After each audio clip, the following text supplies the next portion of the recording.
a gente não tinha tanto ferramental na época, né? Não era essa facilidade que a gente tem hoje, ter um GPT na mão aqui. Então, você não tinha capacidade de processamento, era muito mais voltada para... Quando você falava de machine learning, era um negócio de alguém ficar realmente lá imputando dado, treinando, né? Ali, o que vai sair desse algoritmo.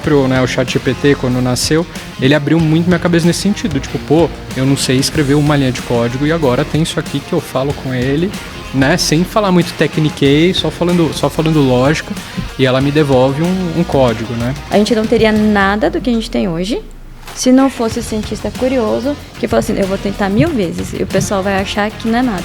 Que nem teve o inverno da IA, porque a gente não tinha tecnologia.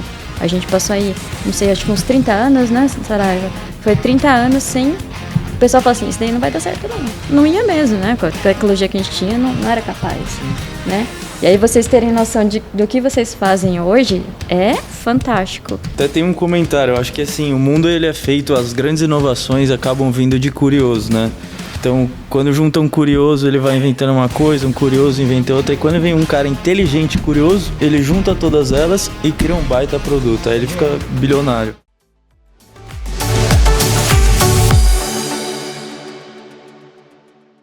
Olá, sejam muito bem-vindos ao Agrega Podcast. Hoje o nosso assunto aqui vai ser sobre inteligência artificial e com isso a gente trouxe alguns convidados muito especiais para falar sobre o assunto. Então aqui hoje a gente está com o André Maia, fundador da Armazenaí, estamos com o Gustavo Saraiva, CIO e Head de Tecnologia da Luft, e com a Aline Oia, que é a nossa Head de Inteligência Artificial. Para começar esse papo aqui sobre inteligência artificial, eu queria saber como a inteligência artificial entrou na vida de vocês, um a um. Se foi uma necessidade, se foi uma urgência de mercado, uma pressão ou simplesmente uma demanda de negócio. Então... Pessoalmente? Acho que a opinião pessoal dos três acho que é mais válida. Pessoalmente foi na faculdade, né, com conhecimento técnico de que tinha aquilo. Não a IA que a gente conhece hoje. Foi na faculdade. Posteriormente em cursos técnicos e tudo mais, estudando. Mas no dia a dia, no trabalho, foi... por necessidade, né, de você saber que tem recursos, mas a gente não tinha tanto ferramental na época, né? Não era essa facilidade que a gente tem hoje, ter um GPT na mão aqui. Então, você não tinha capacidade de processamento, era muito mais voltada para... Quando você falava de machine learning, era um negócio de alguém ficar realmente lá imputando dado, treinando, né? Ali, o que vai sair desse algoritmo para olhar. Então entrou na vida assim, na academia, basicamente na academia, mas no dia a dia você trazia conceitos, no dia a dia profissional já, você trazia conceitos do que você via na academia e falou, aquele negócio aqui funciona. Quando eu cheguei na Luft e vi a base de dados que a gente tinha por ter a frota 100% rastreada, com satélite, você fica louco, você fala, aquele negócio que eu vi lá, acho que aqui rola. Né? Então, e rolou, a gente fez uma série de coisas assim. Então, deu para ver que o do Gustavo talvez seja uma coisa um pouco mais antiga. Eu queria até depois que eles comentarem o que foi apresentado para você como inteligência artificial, porque eu, Luigi, da minha geração, e André, creio que a gente não entendeu muito o que você quis dizer. Óbvio que a gente sabe, porque a gente estudou um pouco isso, mas assim, o que era inteligência artificial? Era uma análise de dado? Era um treinamento de dado para te cuspir um resultado? Basicamente era análise de dados, era analytics, era coisa assim de análise de dados, alguma coisa sobre automação, mas nada como é hoje, né? Alguma coisa sobre automação e análise de dados. Era basicamente isso daí. Então, assim, era aquela coisa que você imagina como é que, para acontecer, o ChatGPT te dá esse resultado que dá hoje, teve uma série de, né, voltando lá atrás, a Aline pode falar um pouquinho disso, de aprendizado de máquina, de input de informação, uma série de coisas nesse sentido, assim, que deu a base. Então, hoje é mais fácil falar como ela é, mas o que eu vi lá atrás na faculdade, por exemplo, é a base do que está aqui hoje. Até porque às vezes naquela época, não sei se é isso ou não, mas provavelmente ninguém tinha um carinho, uma atenção muito maior com base de dados como a gente tem hoje. Não. Hoje eles enxergam como fonte de dinheiro. Nunca teve, até recentemente. Nunca teve. Sendo bem prático. Uhum. Nunca teve. E, inclusive, quando começou a questão de LGPD e tudo mais, as pessoas tinham até receio. Falaram, cara, tem um conceito no mercado. Se eu não sei para que eu vou usar esse dado, eu não coleto. Vou guardar por quê, né? Porque isso é um risco e tal, né? Então, isso que não tinha LGPD ainda também, né? Não estava em alta. Né? Mas essa é uma questão boa, né? Porque esse LGPD, a Europa enrijeceu bastante, né? Com a LGPD deles. Enrijeceu bastante. Os Estados Unidos não.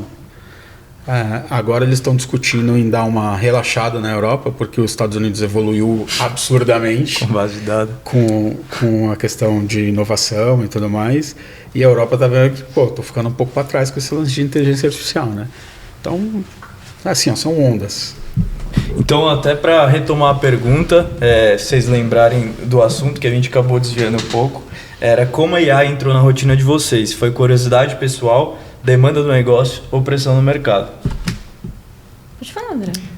Eu sou... não tenho uma história tão acadêmica ou bonita quanto Saraiva. Eu sou Nutella com AI, que eu comecei a usar quando o ChatGPT, né, viralizou, aí que eu comecei a ir atrás, me informar um pouquinho mais.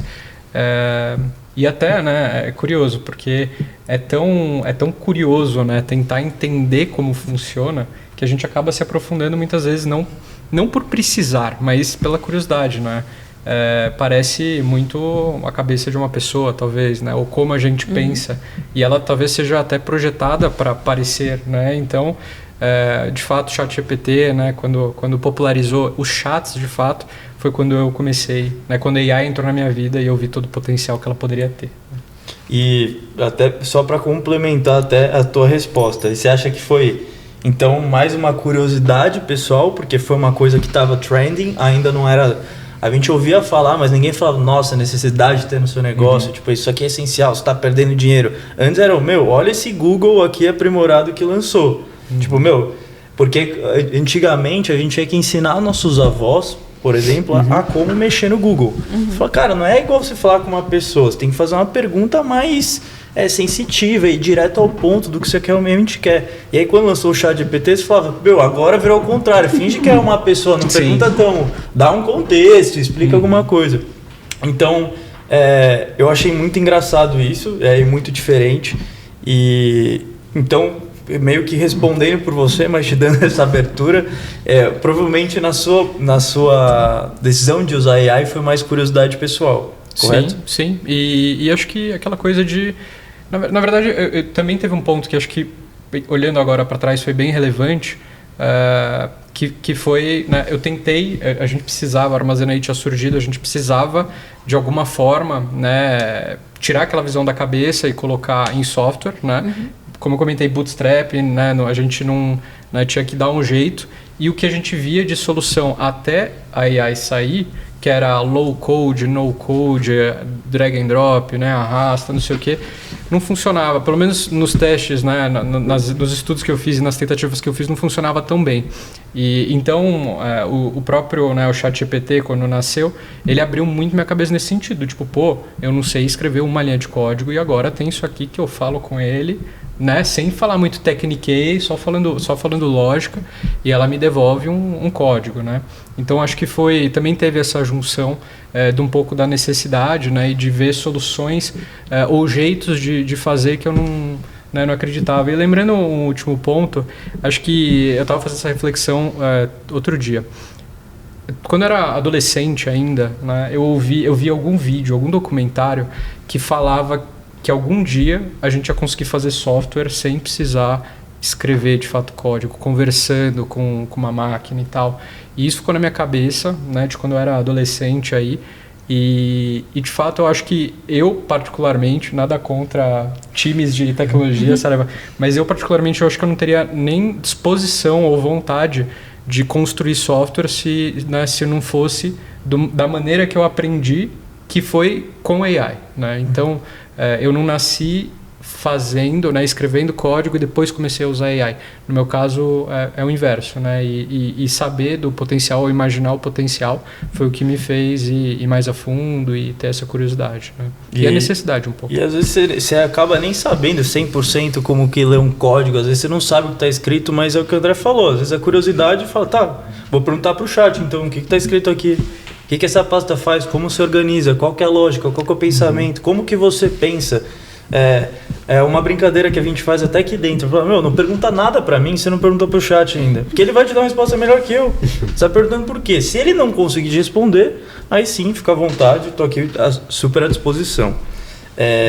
E acho que agora pra Aline, se foi curiosidade pessoal, necessidade ou demanda do negócio? Eu sou acadêmica por natureza, né? Então, a IA já veio comigo desde a faculdade ali também. Eu tinha afinidade com a professora de IA e, né, mais para frente também fui vendo, aí tinham sistemas, na minha época tinham sistemas baseados em conhecimento, SBCs. Eu falei, gente, como é que a gente vai fazer isso? É como se fosse os agentes hoje, tá? Eu falei assim, caramba, né? Como é que eu vou fazer isso em código? Aí eu falei assim, fica inviável.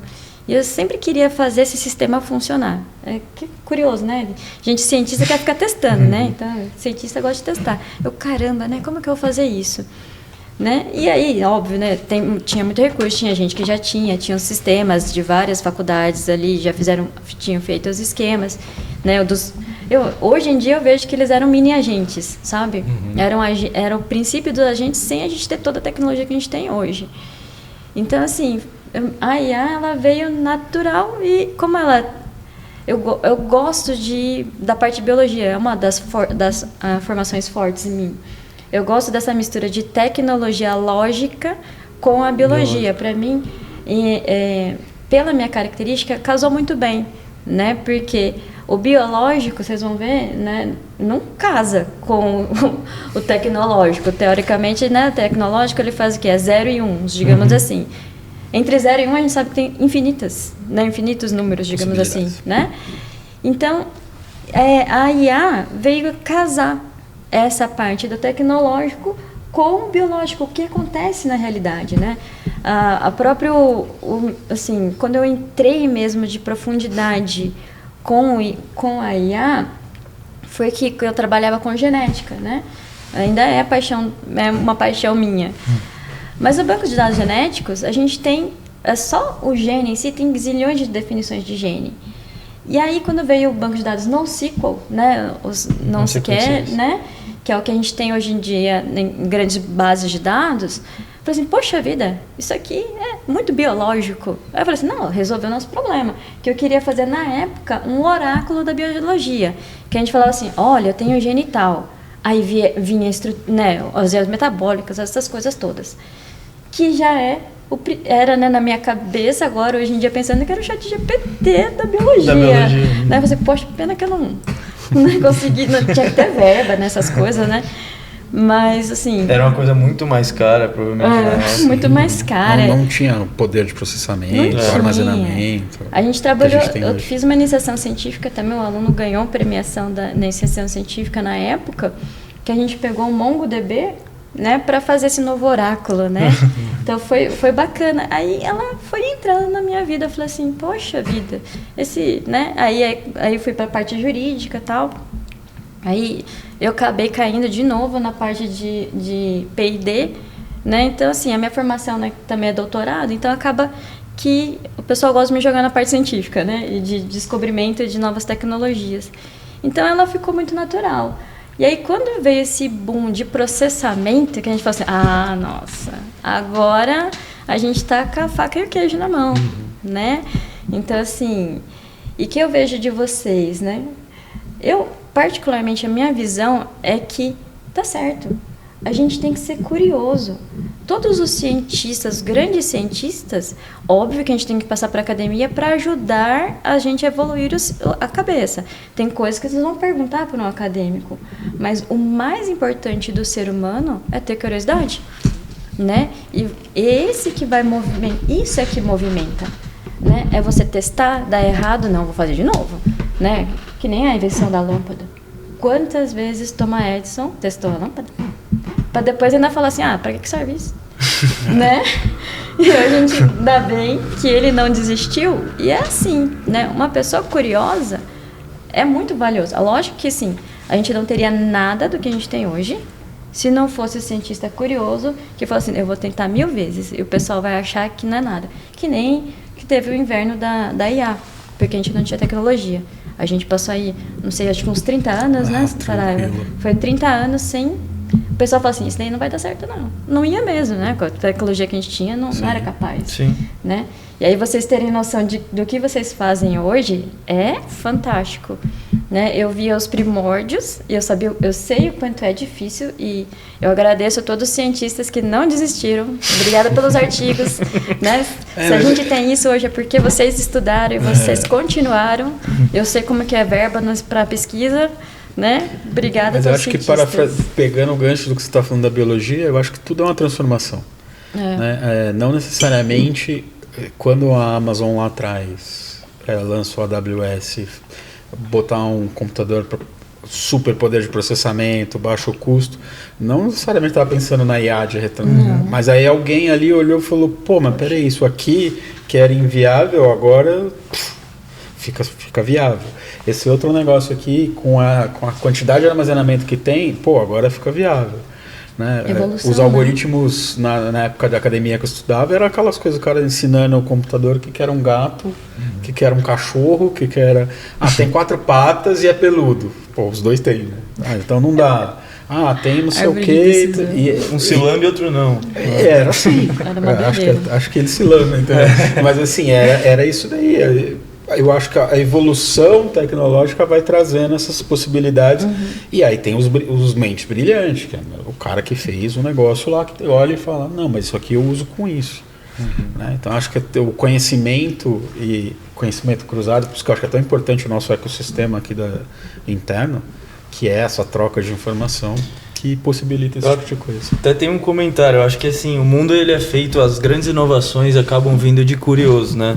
Então, quando junta um curioso, ele vai inventando uma coisa, um curioso inventa outra, e quando vem um cara inteligente e curioso, ele junta todas elas e cria um baita produto, aí ele fica bilionário. E pegando o gancho da curiosidade, o que eu vejo muito na galera mesmo, nos conhecidos, nos amigos, é que o pessoal desiste muito fácil da IA. Então, assim, o pessoal pergunta alguma coisa, talvez um pouco mais técnica, ou sobre algo mais técnico sobre algo que você domine. Aí você faz uma pergunta mais ou menos, a AI vai lá, te responde, e você fala, que resposta ruim, né? Não serve pra nada. Ou está errada, né? Porque ela é treinada para sempre responder o que você quer, né? Exato. E aí até as pessoas falam, não, mas eu, fiz um baita prompt, né? Só que, só fazer um baita prompt não é o suficiente. Você tem que cutucar, você tem que continuar, você tem que tentar outro jeito de perguntar aquela coisa. E algo que, né, falando da curiosidade, linkando com o que o Saraiva falou, da troca, né, entre as pessoas, eu acho que uma das coisas que mais me ajudou pessoalmente, profissionalmente, para trabalhar com a IA, é poder, né, sentar do lado do Thiago, que é o CTO da Agrega, e poder perguntar para ele, tô pensando em fazer tal coisa aqui, o ChatGPT me falou para fazer de tal jeito, o que você acha, como se faria? E aí pegar o input do Thiago, né, super técnico, experiente, sênior, e comentar, né, jogar para a AI, mas me recomendaram fazer de outro jeito, pegar de uma IA e jogar para outra, né, botar as duas IAs para se conversarem. Então, assim, tem muito jeito de ser curioso e de fazer acontecer. Sim. Né? E um último comentário é que teve até uma época que eu estava tão viciado nesse negócio de prompt, falando, eu preciso melhorar, não sei o quê, fazendo um prompt perfeito, que eu lembro que eu pegava, assinava, 4 IAs, aí eu pegava para uma e falava assim, eu quero fazer isso. Aí ela, beleza. Aí me cuspia tudo que eu tinha que fazer, um plano completo. Aí eu jogava para outra, falava, preciso fazer um prompt para uma AI fazer isso aqui. Aí eu colava o prompt de uma AI. Aí pegava para outra e falava assim, essa AI mandou esse prompt, melhora o prompt. Eu ficava jogando para várias, assim, para ver o que ela me cuspia de novidade. E aí depois jogava tudo pronto já para uma AI. E aí a gente foi aprendendo. Às vezes não é melhor você jogar o seu plano completo, às vezes é melhor a estrutura inicial, depois você ir calibrando no micro ali. Senão ela às vezes acaba se perdendo. Mas acho que só os curiosos vão acabar vivenciando isso um dia, né? Sem dúvida. Agora, Como é que foi implementar AI dentro da Luft e quais áreas você acha que se adaptam mais rapidamente? O processo de implementação ele vem ao longo de anos, né? Do jeito que a gente conhece hoje foi muito recentemente, mas ele eu diria que foi devagar e de repente né, aconteceu. Porque assim, a gente vem estudando, a gente utiliza a questão de inteligência artificial já há algum tempo na Luft. Há muito tempo a gente já tem dados georreferenciados, tem uma série de coisas que a gente utiliza. Mais em larga escala tem sido mais recentemente. Na pandemia, por exemplo, foi um caso que a gente utilizou a inteligência artificial para a criação de um algoritmo visando eficiência operacional que dava produtividade no armazém. Então a gente conseguiu fazer muito mais, 3 vezes mais o trabalho que a gente fazia com a mesma quantidade de recursos. Ou seja, armazém. Né? Eu não consigo aumentar a estrutura de um armazém da noite para o dia. Né? Eu consegui aumentar pessoas, mas assim, eu já estava no limite de pessoas dentro daquela estrutura. Então assim, perfeito. Essa foi uma grande aplicação recentemente na pandemia, que teve o boom no e-commerce e tudo mais, que a gente utilizou dentro da Luft. Legal. E André, uma pergunta para você agora. Como você acha que a AI tem transformado a decisão e o fluxo operacional dentro da Armazenaí? Legal. Acho que a gente tem características diferentes entre Luft e Armazenaí. Né? A Armazenaí, até para o pessoal que está ouvindo, ela lida com pequeno e com médio. Né? Então, no caso da Armazenaí, eu vejo que a AI ela vem sendo utilizada e aproveitada de uma maneira um pouco diferente. Né? Enquanto na Luft, como o Saraiva bem comentou, o papo é eficiência, né? A gente precisa ser produtivo, precisa aumentar a eficiência das grandes operações que a Luft tem. Quando a gente fala de Armazenaí, a gente tem usado a AI e a aplicação dela mais direta, mais para resolver fluxos, né, de comunicação, de trabalho, enfim, das diversas atividades que estão aí em torno da logística do fulfillment para o pequeno e para o médio. Né? Então, estandarizar, assistentes que ajudam o pequeno e o médio a fazerem, né, os próprios envios ou a entender o que está acontecendo, dado um status no sistema, por exemplo, e tomar ações. Né? Então, eu diria que a gente vai por aí. Né? Eu vou até fazer um comentário, porque empresas hoje, quando você pega empresas estruturadas, empresas que já cresceram, eles usam muita inteligência artificial, às vezes para corrigir algum processo, para ganhar eficiência, e a gente vê hoje empresas nascendo e crescendo com essa tendência, que é a aplicação de inteligência artificial para a melhoria de um serviço que já existe. Então pode ser ela desde uma contratação automática, você tem uma precificação onde você consegue mostrar isso logo de cara para o pequeno e médio cliente que sofre isso há anos, que eles demoram meses para receber uma cotação e às vezes acabam nem recebendo. Então vejo essa tendência em pequenas empresas, queria ouvir de vocês se vocês acham que isso tem acontecido também, em relação a empresas pequenas focarem na melhoria do serviço para o cliente e grandes empresas focarem em eficiência, em redução de custo e demitir gente, porque já teve problemas históricos trabalhistas.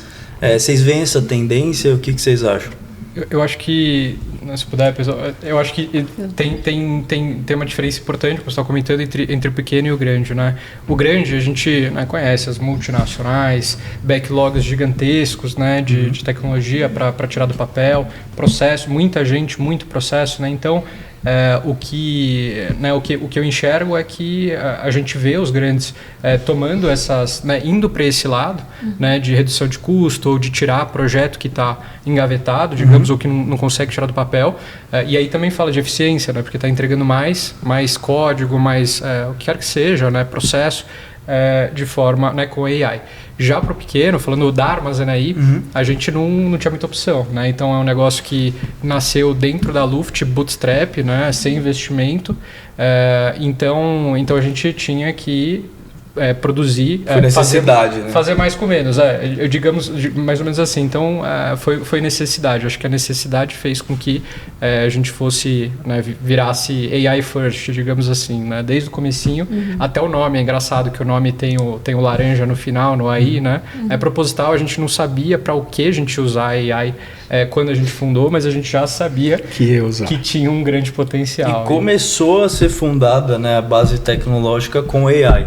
Então, querendo ou não, tinha uma perninha. A gente realmente não sabia onde aplicar, mas hoje a gente já tem uma direção muito mais clara. É que eu acho, só complementando o que o André falou, eu acho que a era da IA potencializa muito as startups, os pequenos, a testar, fazer, né? Seja com código, seja com criar um mínimo produto viável ali rapidinho para testar. E a utilização disso vai um pouco diferente nas grandes companhias, que são mais controladas, dado. Eu não coloco nada em produção, eu preciso ter aceite de 357, burocracia, muita burocracia. E aí eu acho que eles têm pego utilizando nesse lado de jurídico, na parte do back office, né? Então assim, eu vou botar no jurídico para ler, para revisar contrato.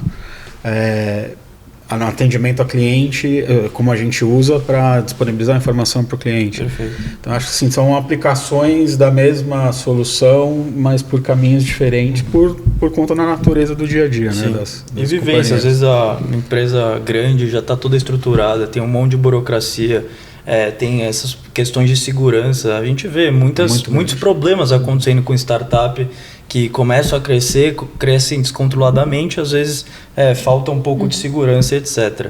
Por isso que a gente vê cada vez mais que os devs mais requisitados hoje acabam sendo os sêniors, né? Porque eles querem a inteligência artificial para fazer a massa e finalizar, né, com um toque de experiência e segurança, etc. Que é maturidade, né? Porque assim, né, as startups são mais novinhas, né? E aí que nem, né, pai, mãe, né? A responsabilidade é diferente. Uma coisa é você ter responsabilidade sobre, né, 50 mil vidas, né? 20 mil, 50 mil vidas. Agora, e a outra é para uma equipe de 100, 50, né? Então, por isso que as grandes empresas, né? Sim, né? A gente não sabe como que são, né? Mas são bem pequenas, né? Então, assim, a responsabilidade é menor. Então, a movimentação de uma pessoa, né, uma empresa grande, tem que ser muito cautelosa, né? Por isso que tem tantas verificações. Aí é a maturidade das empresas grandes. Por isso que não dá para fazer movimentos radicais, como que aí dá para fazer nas pequenas, né? Que a diversão é essa, né? Muda a gente pode toda testar, hora, né? Que é coisa do jovem, né? Que é uma coisa ainda nesse tema que eu acho bacana, que, por exemplo, a Luft, ela sempre tem verticais, né? Então a gente teve um aprendizado cruzado de setores internamente. Então o nosso benchmark era interno. E aí a gente trabalha com empresas grandes que precisam ter toda essa questão de controle, compliance e tudo mais. Mas nem por isso a gente deixou de ter a agilidade de uma startup, que foi as nossas iniciativas paralelas, né, como a Armazenaí, como a Agrega Agro, entre tantas outras startups que a gente tem, para poder ter o melhor dos dois mundos, né? Eu tenho o controle, a organização, o compliance, a segurança, e tenho a agilidade e o sangue jovem ali de uma startup que está querendo fazer a qualquer custo. E aproveitando o gancho, eu acho que tem uma característica do nosso negócio também, né, desse ambiente que com várias startups e ao mesmo tempo uma empresa grande com várias divisões, né, e diferentes setores, né, e focos, como o Saraiva bem comentou. E uma característica, e essa é uma característica que eu acho que é difícil de se ter, né? Até como se fosse um privilégio, né? Uma oportunidade diferente que a gente tem aqui dentro, né? E isso é muito interessante, porque quando a gente fala, né, falando um pouco da Armazenei de novo, o que é crítico, né, o que mexe com segurança de dados no armazém, enfim, sistemas de armazém, sistemas de transportes que são mais críticos, nisso a gente não toca o dedo muito, por enquanto, com AI. Né? A gente usa e conversa justamente com as pessoas mais sêniores, com os sistemas mais robustos que a gente já tem. Exato, e constrói em cima disso. Isso. Constrói fluxos de trabalho, constrói, no exemplo que o Luigi falou, né, como que precifica. Pô, isso não é um dado que para a gente é crítico, a gente não está preocupado em mostrar o nosso preço. Né? Então, vamos fazer com AI, é rápido, fica bonito. Né? Agora, tem coisa que né, tem que tomar cuidado também. Né? Às vezes é melhor não se intrometer, né? Aline, você que está à frente hoje do projeto Academia Luft, voltado para educação com AI. Como que surgiu essa iniciativa?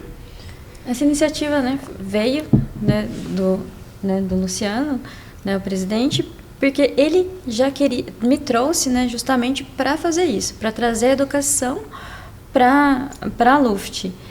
Então, a gente fez alguns cursos e aí as pessoas, né, começaram a pedir os vídeos dos cursos. Então, a gente falou assim, poxa, então vamos fazer uma plataforma, né? Então, a gente começou a colocar essas aulas na plataforma para que eles pudessem ver depois, porque, obviamente, né, tem trabalho, né, e aí ver na hora que pode. Então, a academia nasceu dessa necessidade, né, do público nosso conseguir ter acesso a esses vídeos, obviamente que são restritos para o pessoal da Luft, né, para que não fique disponível para todo mundo. Treinamento específico para nós, né, então fica na plataforma segura para as pessoas verem a hora que elas, né, têm mais disponibilidade. Muito bacana. E quais são as competências, os projetos hoje sendo desenvolvidos, trabalhados dentro da Academia Luft? A Academia Luft é bem recente que a gente lançou. A gente está trazendo na Academia Luft, a gente trouxe a experiência dos inovadores da Luft, então a gente colocou ali todos os depoimentos dos premiados e a gente tem uma sequência de lives que é muito interessante. As nossas lives são pessoas do interno nosso mostrando como eles fizeram, o how to, né? Como eles fizeram, mostrando as ferramentas que eles utilizam no dia a dia. Então, é muito melhor, né? Porque a gente aprende com gente da gente. Perfeito. Então, é bem interessante. E tem o Compartilhando Saberes, que aí o Compartilhando Saberes é uma abertura de mente. Então, a gente traz uma área do conhecimento da inteligência. Vai falar um pouco de agentes, de redes neurais, um pouco mais teórico. Às vezes com depoimentos também de quem fez e que resultado teve, né? Então, o Compartilhando Saberes é como se fosse uma amostra, assim, né, de conhecimento. E a última pergunta para finalizar o projeto Academia, como é que vocês equilibram o aprendizado técnico com os objetivos estratégicos da empresa, da companhia? A Academia Luft é um ensino à parte, né, porque ele já veio baseado no que as pessoas na Luft fazem. Né? É uma natureza até, né, da Luft isso, de querer resolver problemas, né? Sim. É uma natureza, eu vejo que isso está em todo mundo, né? A gente adora problema. Não é? É uma coisa assim natural, todo mundo assim, não vou ficar fazendo isso na mão, não. Eu vou dar um jeito de fazer. E assim, o mais interessante é que a gente tem pessoas que nunca viram uma linha de programação sequer, né, se encorajando e fazendo projetos incríveis, né? Que a gente nem imaginava. Né? Tem gente que nunca pensou em fazer essa área de programação, né? E estão fazendo projetos incríveis, inclusive fazendo o orçamento. Legal. Né? Entregando orçamento que antes eles pegavam, baixavam documento, né? Faziam análise e tal dos fretes, né? Hoje em dia, eles estão fazendo isso em questão de minutos. Eles já estão entregando o pessoal da torre, né? Que é um dos depoimentos que a gente tem na nossa plataforma. Eles estão mostrando como aconteceu. Então, assim, ele já nasceu voltado para o negócio. Até porque os participantes desse projeto, da academia, da competição, da primeira competição que a gente teve, são todos funcionários, se for olhar, muito proativos, porque eles tinham um problema interno que eles queriam resolver. Então. Muitas vezes nosso time de tecnologia não tinha braço para atender todo mundo, porque a gente tinha as demandas internas, tinha demanda de cliente. Então a gente falou, talvez uma forma boa, né, da gente fazer uma cooperação geral aqui com todo mundo é educando, é treinando, é capacitando os nossos funcionários, seja ele para agregar na nossa empresa ou para a vida dele, mas é impossível a gente ter boas pessoas com baita potencial se a gente não acabar fornecendo isso para eles, né? Eu acho que tem duas formas de aprender. Sim. Ou treinando ele ou alguém vai treinar para a gente. E eu acho que a gente está fazendo internamente o que a gente já pratica há um bom tempo, que é o conceito de Open Innovation, de trazer startups para participar com a gente de projetos, né, ou soluções e tudo mais, que a gente fazia isso com o mercado, com empresas do mercado, fazendo internamente, né, dando possibilidade deles desenvolverem isso daí. Então, assim, uma das pessoas que foi formada na primeira turma dos inovadores Luft, eles desenvolveram agora uma rotina utilizando IA para fazer análise de conferência de fatura de frete aéreo, que é uma loucura. Do jeito que vem, vocês não fazem ideia. Do jeito que vem, um PDF enorme lá. Cara, eram coisas que demoravam, assim, 10 dias, tá saindo em 5 minutos o resultado final do que precisa ser analisado. E acho que isso que é legal, né?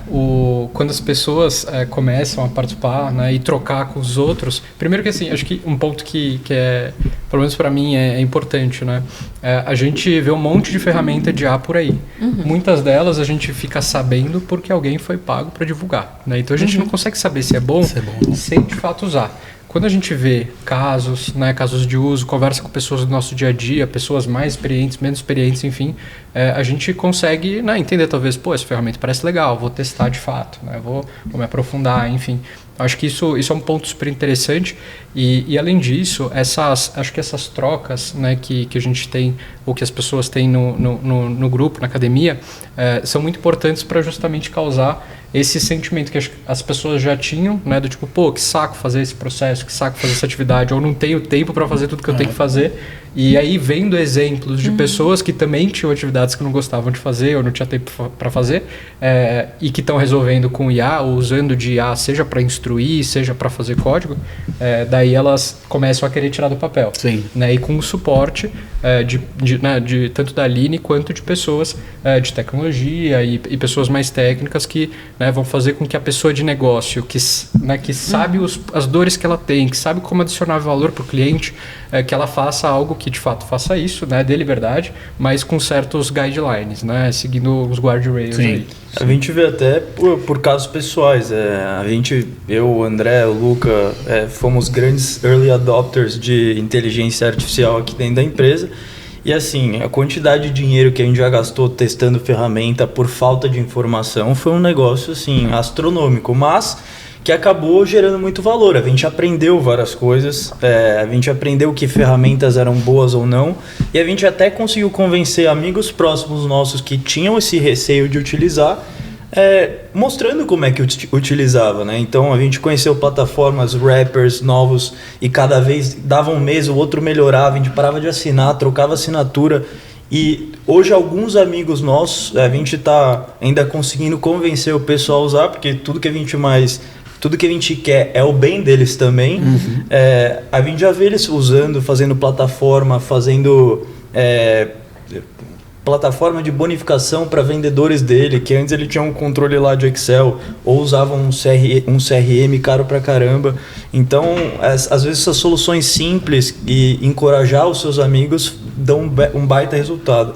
Às vezes não financeiro, não para a companhia, mas você vê que a pessoa evolui mesmo. Sim. Começa a entender sobre a estrutura de um site, que eu, por exemplo, não fazia ideia de código, o que é um back, o que é um front, o que é uma base de dados, o que é um cloud, onde você vai armazenar seu site, domínio. Todas essas coisas foram coisas que eu aprendi, porque eu vi o André usando um dia, fiquei curioso, falei, vou ver essa ferramenta, vou ver outra. Se eu olhava, tinha a mesma coisa por trás, falei, tudo isso aqui funciona igual, né? Então acho que as pessoas curiosas e esse exemplo de como utilizar, como é fácil usar, acaba cativando até quem não é tech. Gustavo, agora uma perguntinha aqui para você. Do ponto de vista técnico, como integrar esses modelos de AI com os nossos sistemas existentes, o RP, um WMS, um TMS, sem a gente comprometer a parte da segurança? Falar como eu acho que da parte arquitetura e como a gente faz. Você tem que desacoplar a coisa toda. É um termo técnico isso, mas eu explico. Não você conectar as coisas direto, por exemplo, num sistema legado, né? No RP, no WMS. Não é pegar essas ferramentas novas e chegar e conectar ela direto lá. É a gente tirar o dado de dentro do legado, né? E tratar esse dado, enfim, expor isso dentro de uma camada de APIs, onde você consegue ter todo esse acesso e manipulação de dados, inclusive onde você possa fazer a sanitização da base, você pode fazer toda a tratativa de dados relacionado à mudança de conteúdo. Por exemplo, eu pego o dado de um cliente nosso e converto isso para XXXX. Resumidamente, para poder conectar isso, expor isso num serviço onde esses outros sistemas conectam. Resumidamente, você vai pegar a inteligência artificial, vai pegar o dado que você quer da base de dados, tratar ele, esconder o que for preciso para não ter nenhum dado sensível. E como que é essa parte, essa lógica do meio de você escolher exatamente o dado que você quer puxar? Porque quando eu quero analisar uma coisa, eu jogo uma base de dados, ele vai pegar todos os dados que é baseado no que eu pedi para ele. Como é que ele seleciona só os dados Como é que ele puxa só os dados que ele quer sem comprometer um risco? Então, geralmente não é... O ideal é que você saiba qual a finalidade daquilo, ou você criar vários repositórios de dados com finalidades diferentes e depois você cruza esses repositórios, entendeu? Então, assim, eu tenho uma base de dados de pedidos. Então, só vai ter pedidos. O que tem pedidos? Tem produtos, tem quantidade, alguma coisa assim. Eu tenho uma base de dados de clientes. Tá bom, aqui eu tenho clientes. Eu tenho uma base de dados de locais. Então, são coisas diferentes que você pode conectar tudo isso através de uma IA num único lugar. Ou num Big Data. Ou num Big Data, né? Para que você consiga fazer essas junções e tudo mais. Mas eu acho assim, a estruturação disso ela é importante. Pensando principalmente na questão de performance e segurança. Tá, super compreendido aqui. E quando a gente fala de hiperpersonalização, né, que a gente vê que é uma tendência cada vez maior, cada um quer ser tratado de uma forma, gosta de aprender de uma forma, se comunica de uma forma, então a gente vê muitas tendências de personalização. Como as marcas e os operadores logísticos podem usar a inteligência artificial para adaptar comunicação, prazo e atendimento individualizado? Pergunta aberta para quem quiser. Eu acho assim, como a gente antigamente não tinha informação de dados, e assim, voltando um pouco mais técnico aqui, a gente tem bancos de dados justamente que trabalham com essa ideia de conexão de informações, né? Então, que usa grafos, etc., que são, né, caminhos. O que facilita muito, porque se fosse fazer isso em termos estatísticos é complicado, mas aí a gente já tem esses relacionamentos prontos, fica mais fácil. Então é como assim, né? Cada um de nós fosse, né, que é um gráfico assim, e a gente tivesse ligações. Fica muito mais fácil, né? Eu saber, por exemplo, você gosta de maçã, você gosta de maçã, você gosta de maçã. Possivelmente, se vocês me oferecerem uma maçã, eu vou comprar. Então, fica mais fácil da gente sugerir, até mesmo pela geração de dados que a gente está tendo, sugerir coisas que já estejam mais no gosto das pessoas. A tendência delas comprarem é maior, porque até o meio onde elas estão acaba trabalhando. Isso é uma tendência do mercado em geral. Até existe formas mesmo de trabalhar com equipes de projeto que já tem essa tendência de visando o cliente. Porque no final das contas, né, é quem mais importa, é o cliente. E nada melhor a gente oferecer uma coisa que a gente já tem uma probabilidade grande, né? Então, perfeito. A personalização é uma coisa assim que facilitou hoje em dia, né? Que a gente tem, né? Muito mais ferramentas para isso, até as redes sociais ajudam, porque, tá bom, eu não tenho todo mundo na minha rede, mas eu posso investigar a rede das pessoas, né? E a gente tem muito disso, né? Muito scrapping de dados, né? Então, é uma tendência grande. E eu acho que já é uma coisa que a gente aplica bastante no nosso dia a dia, já tiveram inúmeras iniciativas, como, por exemplo, a comunicação com um tipo de cliente. Eu não vou ficar falando com um cliente que fatura R$500 milhão da mesma forma que eu falo com um dono de startup que está lançando sua marca, que está começando a crescer com a gente.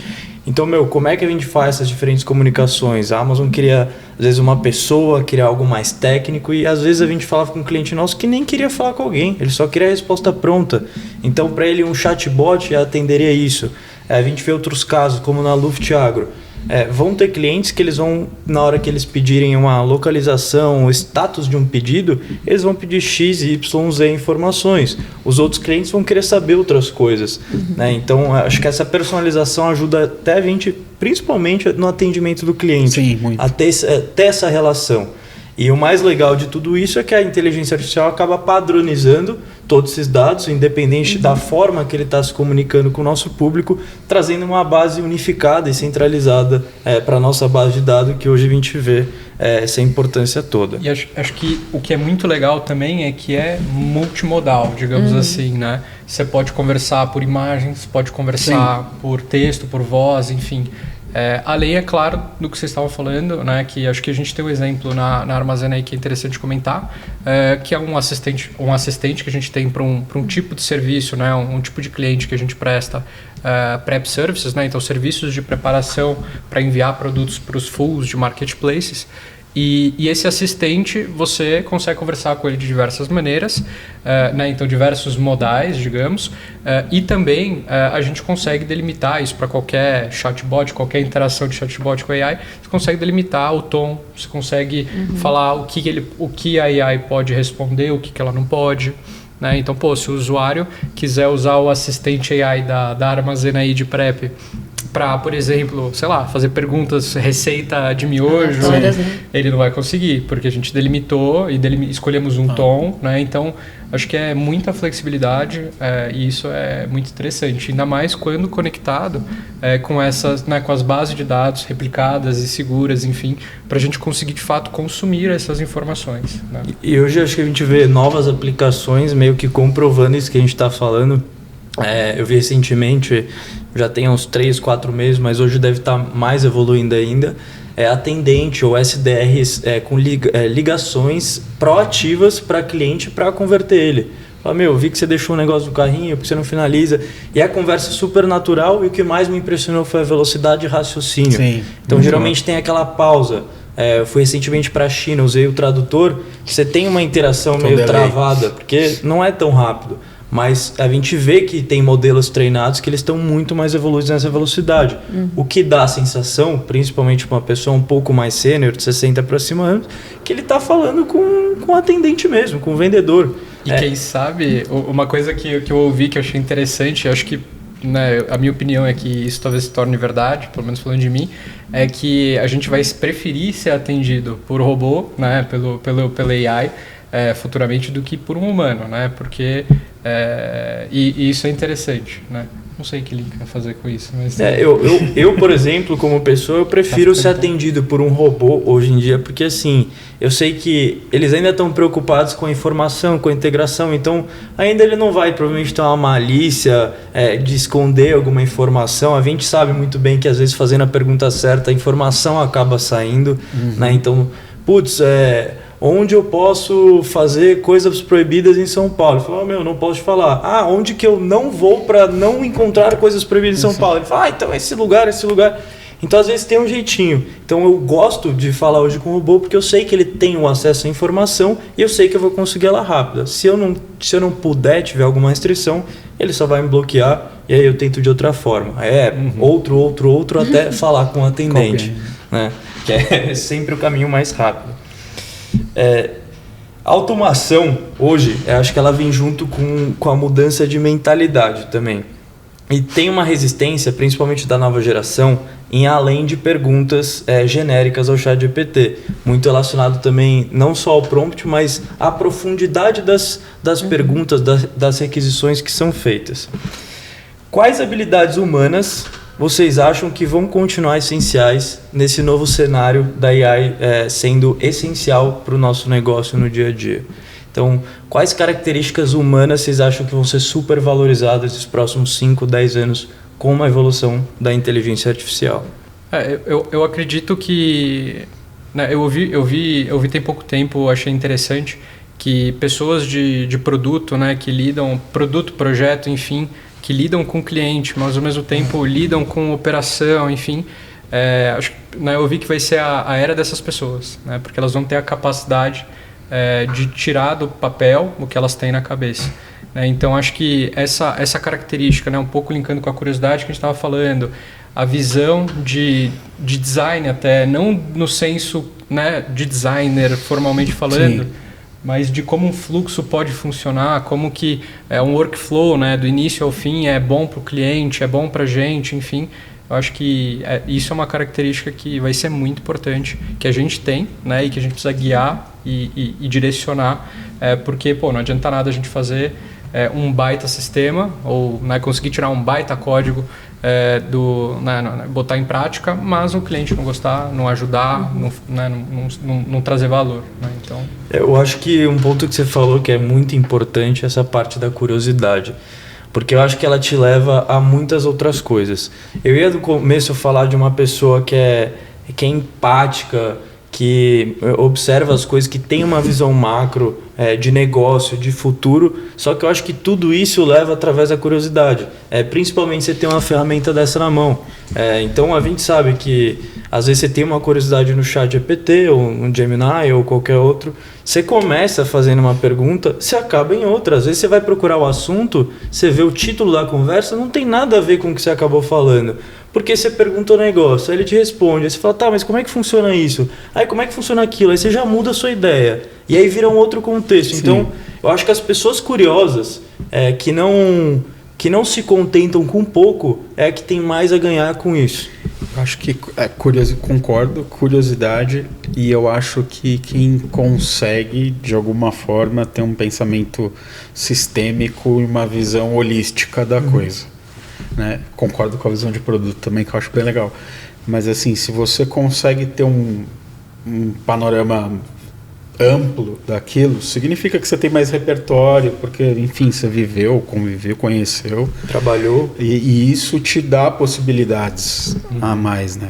Você enxerga oportunidades, né? Ali dentro dessa própria interação. Sim. Que você está falando ali, né? De, eu estava aqui, agora estou ali, mas, cara, justamente porque eu fui indo nesse nível de interação e caímos nesse caminho aqui. A gente tem exemplos claros dentro da academia. A gente tem pessoas que vivem esse processo há 5, 10 anos e assim foram introduzidos a inteligência artificial e continuaram fazendo a mesma coisa, porque eles não enxergavam esse global de qual direção caminhar. E tiveram outras pessoas que tiveram a mesma dificuldade, têm o mesmo dia a dia e falou, acho que dá pra gente automatizar isso, é uma tarefa que eu faço todo dia, eu levo X tempo, será que não dá pra gente fazer?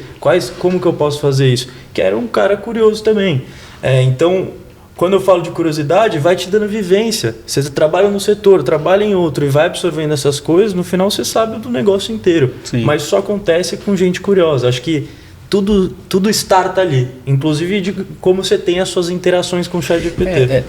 Muito se fala do perfil das pessoas e aprendizado, né? Carreira em T e em Y e sei lá o que, tem vários termos aí, mas assim, eu acho que é muito a questão, o papel do generalista, de você ter uma visão mais ampla, de você ser um cara que conhece, você sabe falar. Você falou, eu não sei fazer código. Beleza, agora você tem noção. Né? Você consegue discutir. Você estava falando, vou perguntar ali para o Thiago, vou falar, já dá para ter uma conversa.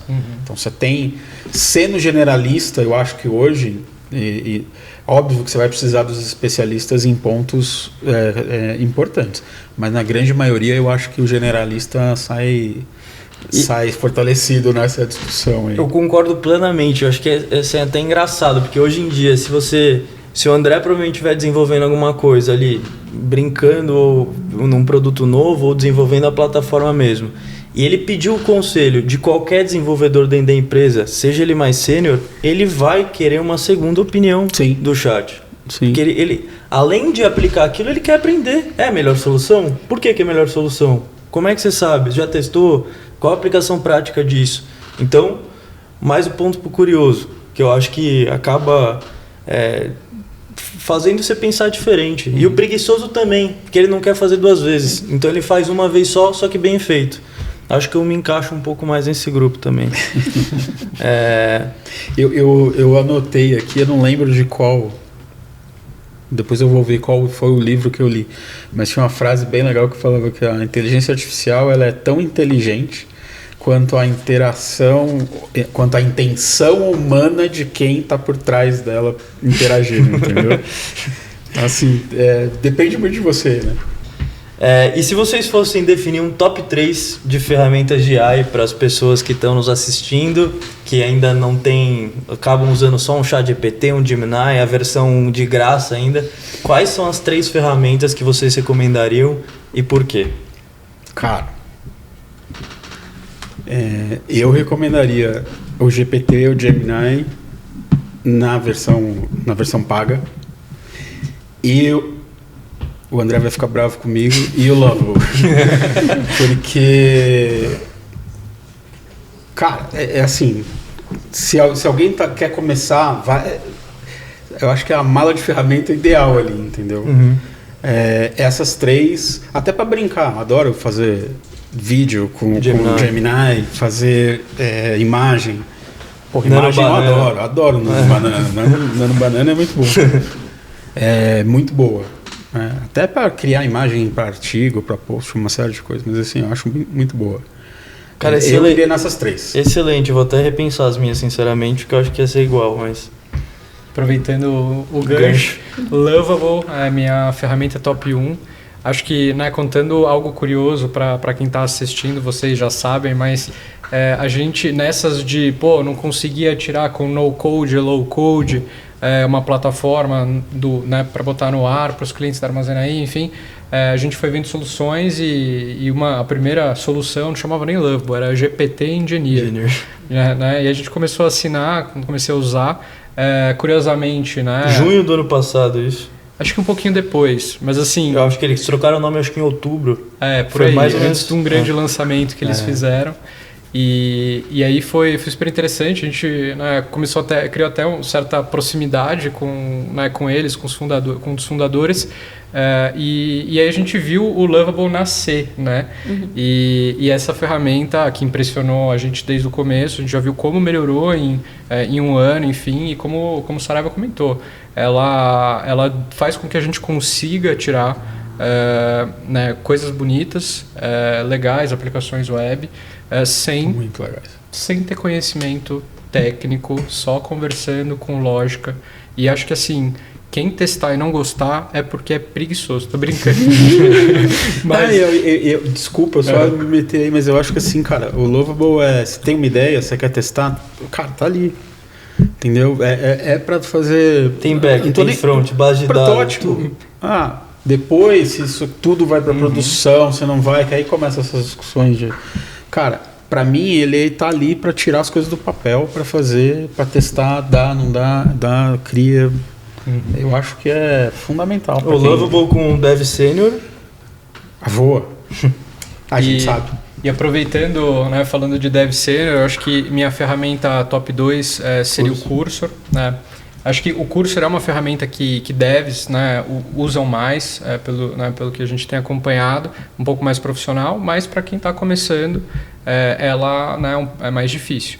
E modesto, né, na minha opinião, para o meu uso, né, para o uso que a gente tem na Armazenaí, o Lovable não deixa nada a desejar, né? Então ele faz, você consegue, inclusive uma curiosidade, né? Às vezes muita gente acha que essas ferramentas, como um Lovable, que é um agente que faz código, vai sair fazendo um monte de coisa e cheio de sujeira, vários códigos, enfim, complexidades desnecessárias.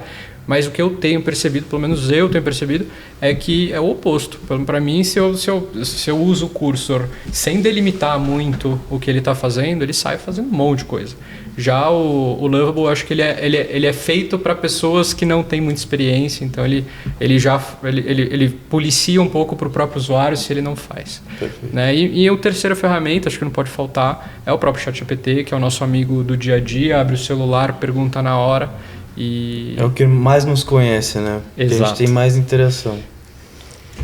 Né?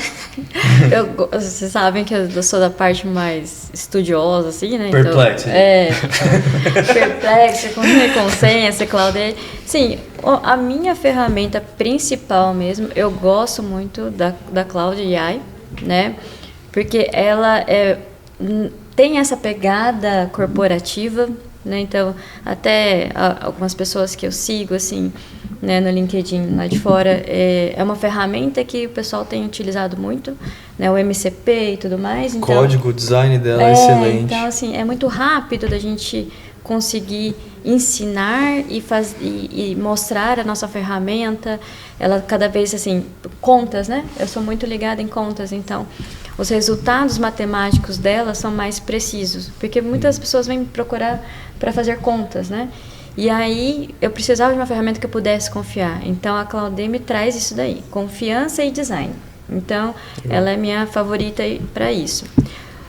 Perplexity por conta do conteúdo, né? Então assim, eu sempre faço muitas pesquisas, comparações, então eu quero saber o que está acontecendo na verdade. Eu restringo quem pode entrar na minha pesquisa e tudo mais, então principalmente para a gente fazer, né, comitês de estudo, né, que a gente vai fazer lá no GPT, o comitê de estudo, mas para aprender, né, por mais que eu goste que o genial do GPT é a gente fazer esses comitês de estudo, que é interessante, mas para aprender eu recomendo o Gemini. Ele é extremamente didático, então se a pessoa está querendo aprender, debugar com ele é muito legal, né? Ele é fácil de... Ele tira, é prático usar, está do lado do browser também. Né? Então já está ali no browser, já joga ali, então você dá um print da tela, estou perdido aqui, gente, onde que vai, né? Então, principalmente quando vai fazer chave, essas coisas, né? Então, as autorizações para a gente usar as máquinas. Então, é um que, assim, para as pessoas normais usarem no dia a dia, eu acho que ele tem feito bastante coisa e a Gemini a Google tem lançado ferramentas cada vez melhores, né? Já veio o Nano Banana, o Veo, o Notebook LM, ele está investindo pesado no Notebook LM. Então, Gemini, para mim, é tudo isso, tá, gente? O Canva, né, que agora está fazendo até apresentação e a gente está fazendo até programas, apps dentro do Gemini. Então, assim, né? Então, o Gemini está virando um multi-universo. Né, um multi-universo. Então, em termos gerais, ele é mais prático. Digamos assim, está tudo dentro de uma Custo-benefício, ferramenta. né? Está tudo numa mesma ferramenta. Então, eu assim, acho que eu vou mais fora do óbvio, porque, assim, todas... Infelizmente, eu fui o último a falar, mas... Por isso que eu corri na frente. Todas citadas, assim, são excelentes. Mas eu vou citar duas menções honrosas aqui, que eu acho que é o Manus, que eu tenho me dado bem com ele quando eu vou analisar uma base de dados maior, que eu jogo no GPT, ele não entende nada, no Cloud ele também às vezes limita. Então a melhor forma que eu encontrei de analisar uma planilha de 5, 10, 20 mil linhas, fica a dica aí para quem quiser, é o Manus. Ele não tem versão grátis, é paga, se eu não me engano, talvez eles até tenham agora uma grátis, mas é muito bom de usar. A outra ferramenta que eu ia recomendar chama Granola, Granola AI, se eu não me engano, ou só Granola. É meu queridinho, fica aqui, ó. No meu celular também. Meu pai um dia veio se gabar pra mim porque ele tinha comprado um Cloud Note, que era aquele negócio GPT. O Granola faz a mesma coisa, só que é de graça, não paga mensalidade. Então, para você que quer se organizar nas reuniões, ter resumo, ter acesso a exatamente o que foi falado, você pergunta para uma AI deles, eles respondem para você o que foi falado na reunião, faz um resumo, te fala em detalhe o que você quiser, é de graça. Então, assim, super recomendo. Então, para quem for fazer uma imagem, usa o Gemini. Para usar no dia a dia, usa o GPT ou o Gemini, como ela falou. Vídeo, acho que o Gemini está na frente ainda também. Código, Claudê, se você for fazer um site MVP, usa o Lovable, e se você for fazer reunião, usa o Granola. E saiu hoje, aí o André vai ficar feliz, saiu hoje naquela pesquisa que o dicionário Oxford faz todo ano, eles elegem uma palavra, um termo, porque a de hoje não é uma palavra, é um termo. Todo ano, né? Saiu. Hoje o termo do ano é vibe coding. Caramba. Saiu hoje a pesquisa. Gostei dessa, hein? E aí deixo talvez uma reflexão também, que se está se falando tanto, é porque talvez seja interessante ou porque esteja, né, fazendo diferença, fazendo coisas interessantes. Então, o vibe coding não pode ser subestimado. Acho que a gente vai ver muito produto, muita empresa legal. Mas o vibe coding, é claro, com bastante gente técnica do lado e depois revisão. Eu não tenho dúvida. É isso aí. Eu acho que é um pouco de agressividade e depois responsabilidade. Vamos fazer e aí valida testando. Testa pequeno, se der um erro, óbvio que a gente testa eterno, igual o podcast. A gente ainda não está fazendo ao vivo, é gravado isso aqui, mas é um teste que já vai vingar e vai para frente. Mas acho que o papo hoje era esse mesmo, entender um pouco como a inteligência artificial está impactando o nosso dia a dia, como vai impactar o futuro também, e também a cultura de aprendizado, inovação e curiosidade que a gente tem dentro das empresas, no caso, falando do Grupo Luft.